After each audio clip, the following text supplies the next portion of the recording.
넷플릭스 애니메이션 영화 K-팝 데몬 헌터스 즉 캐데헌이 글로벌 신드롬을 이어가는 가운데 넷플릭스 코리아가 한국 시청자들의 비판에 사과문을 올렸습니다. 넷플릭스는 최근 안효섭 배우가 질문하고 매기강 감독이 답변하는 형식의 비하인드 인터뷰를 공개했는데 매기강 감독이 시스터우드라고 말한 단어를 자매애가 아닌 가족애라고 번역해 비판을 받은 바 있습니다. 결국 넷플릭스는 자매애로 정정하고 잘못된 번역으로 시청에 불편을 드린 점 죄송합니다. 라고 사과문을 올렸습니다. 캐데헌 공개 3달째인데 유튜브 뮤직 USA에서 1위부터 6위까지 캐데헌 OST 줄세우기가 이루어졌습니다. 애플 뮤직과 아마존 뮤직에서도 1위부터 상위권 줄세우기가 이어졌습니다. 음원 순위 예측 사이트에 따르면 골드는 이번 주말 영국 오피셜 차트에서 7주째 1위, 다음 주 빌보드 핫백 차트에서 6주째 1위를 예상했습니다. 그렇다면 자세한 이야기 살펴볼까요? 넷플릭스가 최근 아직 풀리지 않은 뒷이야기와 팬들의 궁금증에 대한 답변을 모아모아라는 제목과 함께 매기강 감독과 안효섭 배우의 K-팝 데몬 헌터스 비하인드 인터뷰를 공개한 바 있습니다. 그런데 넷플릭스 코리아는 매기강 감독이 자매애라고 언급한 단어를 가족애라고 번역했다가 엄청난 비판을 받았습니다. 안효섭은 초기에 루미를 솔로 가수로 설정하고자 했으나 감독님이 꼭 그룹의 일원이어야 한다고 했다던데 라며 그 이유를 질문했습니다. 매기강 감독은 루미가 혼자였으면 좀 외로울 것 같았어요 라면서 그룹 다이내믹이 생기면 거기에 우정 스토리나 시스터우드 스토리가 나와서 더 파워풀한 스토리 구조가 나올 것 같았어요 라고 답변을 했습니다. 그런데 여기서 시스터우드를 자막에 가족애로 번역했던 것입니다. 그러자 시청자들은 가족애? 제작자의 의도를 왜곡한 명백한 오역이라며 여자들끼리의 연대를 상징하는 자매의 단어를 지워야 한다고 생각하는 제작자의 불순한 의도가 있다고 봅니다. 수정하세요. 당장 넷플릭스의 형제의 자매에 검색하면 해당 단어가 설명란에 나오는 작품들 주르륵 뜨는데 이미 잘 사용하고 있는 단어 두고 뜬금없이 가족애? 오히려 가족애는 검색해도 작품에 안 나와요 등 비판을 이어갔습니다. 결국 넷플릭스 코리아 측은 8분 34초 부분의 자막 중 가족애를 자매애로 정정합니다. 라면서 잘못된 번역으로 시청에 불편을 드린 점 죄송합니다. 라고 사과문을 올렸습니다. 이에 대해 한 매체는 단어 하나에 흔들리는 K 콘텐츠 캐데헌의 자매애는 왜 가족애가 되었나라는 제목의 기사를 내보냈습니다. 그 내용을 그대로 살펴볼까요? 최근 넷플릭스 오리지널 콘텐츠 K-팝 데몬 헌터스의 인터뷰 영상 하나가 온라인을 뜨겁게 달궜다. 배우들이 작품의 핵심 주제로 자매애를 언급했지만 한국어 자막은 이를 가족애라는 단어로 옮겼다. 표면적으로는 비슷한 의미 같지만 이 미묘한 차이가 작품의 세계관을 통째로 흔들었다. 작품의 서사가 혈연으로 맺어진 가족이 아닌 비주력 여성들이 연대하고 싸워나가며 쟁취하는 자매애에 초점을 맞추고 있었기 때문이다. 예리한 시청자들의 지적은 즉각 빗발쳤고 넷플릭스는 결국 자막을 수정하고 사과문을 게시해야 했다. 단어 하나의 오역이 어째서 이토록 거대한 파장을 일으킨 걸까?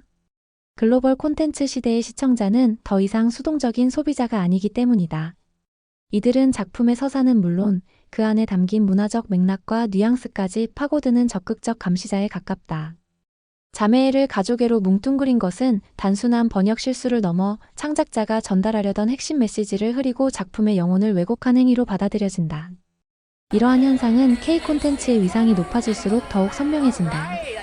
방탄소년단과 블랙핑크가 세계 팬덤의 언어가 되고 K-드라마와 영화가 글로벌 스탠더드로 자리 잡은 지금 번역은 단순한 언어 변환 기술이 아니다. 그것은 문화를 잇는 섬세한 다리이자 원작에 대한 존중을 증명하는 마지막 관문이다. 팬들은 K 콘텐츠에 대한 자부심만큼이나 그 가치가 전달 과정에서 훼손되는 것에 극도로 민감하게 반응한다. 문제는 이번 자매의 논란이 처음이 아니라는 사실이다. 과거 BTS의 인터뷰 자막이 멤버의 의도와 다르게 번역되거나 한국 드라마 속 대사의 사회적 풍자가 무시된 채 단편적으로 직역된 사례는 셀 수 없이 많았다. 이는 글로벌 플랫폼들이 막대한 자본으로 전 세계의 콘텐츠를 유통하면서도 정작 문화의 본질을 전달하는 맥락 번역의 중요성은 여전히 후순위로 취급하고 있음을 보여준다. 이제 팬덤의 집단적 피드백은 무시할 수 없는 감시망으로 작동한다. SNS를 통해 오류는 실시간으로 공유 및 공론화되고 번역의 정확성은 곧 플랫폼의 신뢰도와 직결된다. 시청자들이 요구하는 번역 품질은 이제 내용을 이해하는데 무리가 없는 수준을 넘어 창작자의 의도를 온전히 전달하는 수준으로 상향되었다. 글로벌 시장을 무대로 삼는 OTT 플랫폼에게 번역은 더 이상 비용 절감을 고민할 기술적 문제가 아니다. 전문성과 문화적 감수성을 갖춘 번역 인력을 확보하고 철저한 감수 시스템을 구축하는 것은 선택이 아닌 생존을 위한 필수 과제다. 자매애와 가족애의 차이가 보여주듯 단어 하나가 작품의 정체성을 규정하고 때로는 완전히 다른 이야기로 변질시킬 수 있다. 이번 논란은 글로벌 K 콘텐츠 시대의 번역이 단순한 언어의 문제가 아니라 문화적 존중과 신뢰의 문제임을 다시 한번 우리에게 각인시켰다. 이러한 기사에서처럼 단어 번역 하나에도 민감하게 반응하고 이에 즉각 대응에 수정하고 사과하는 넷플릭스의 모습을 볼 수 있었습니다.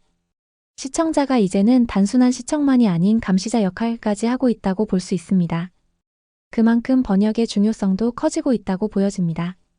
다음은 캐대언 OST 순위 이야기입니다.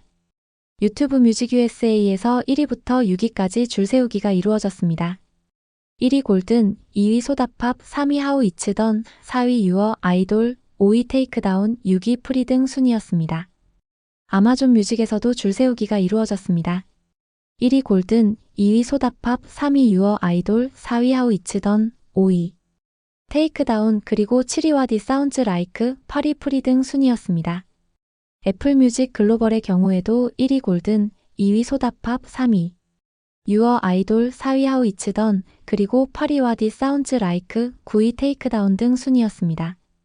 캐대언 공개 3달째인데 1위부터 주르륵 상위권 줄 세우기가 가능한 인기가 놀랍기만 합니다. 미국에서 캐대언이 대중적으로 확실히 빵 터졌다고 볼 수 있는 대목입니다. 한 네티즌은 영국이나 미국이나 차트 보면 죄다 우울증 걸려있다며 신곡들은 죄다 느릿느릿 우울하고 좀 듣다 보면 골든이나 소다팝이 땡길 수밖에 없다는 평가를 내놓기도 했습니다. 음원 순위 예측 사이트 토크 오브 더 차트는 골든이 다음 주 9월 27일자 빌보드 핫백 차트에서 6주째 1위를 이어갈 것으로 예상했습니다. 1위 골든에 이어 캐대언 OST 다른 노래는 순위가 다소 하락하는 모습을 보였습니다. 유어 아이돌은 5위를 유지했으나 소다팝은 6위, 하우 이츠더는 13위, 와디 사운즈 라이크는 18위로 다소 하락한 모습이었습니다. 그런데 오디너리는 굳건히 2위를 지켰습니다. 골든이 282점, 오디너리가 249점이 예상되고 있어 오디너리가 여전히 만만치 않습니다. 일각에서는 만약 골든이 없었으면 오디너리가 16주째 1위를 하고 있을 것이라는 이야기가 나올 정도입니다. 영국 오피셜 차트 초기 예측 순위도 나왔는데 골든은 7주째 1위를 이어갈 것으로 예상됩니다. 음원 순위 예측 사이트에 따르면 이번 주말 오피셜 차트는 1위 골든에 이어 3위 소다팝, 5위 유어 아이돌이 랭크될 전망입니다. 다음은 캐대언 신드롬에 대한 이야기입니다. 캐대언 신드롬이 3달째 이어지는 것에 대해 이전에는 보지 못했던 문화현상이라는 이야기가 나옵니다. 한 네티즌은 캐대언이 이전의 문화현상이랑 느낌이 좀 다르다며 진작에 겨울왕국 1급 포텐이라고 했지. 겨울왕국은 극장 상영이라서 개인이 아무리 잘해도 몇 번 가면 끝이라는 단점이 있었고 비디오가 나오기 전까지는 애들은 그냥 노래나 들어야 했다. 그러니 완만하게 떨어졌다. 근데 캐대언은 넷플릭스에서 원하면 하루 10번도 볼 수 있다. 그래서 지금 이 열기가 안 빠진다. 영화를 또 보고 음악을 또 듣고 다시 영화를 또 보고 각종 정보 탐색하다 음악 또 듣고 이런 일종의 빠져나갈 수 없는 순환구조라고 평가했습니다. 그야말로 빠져나갈 수 없는 늪에 빠진 형국입니다.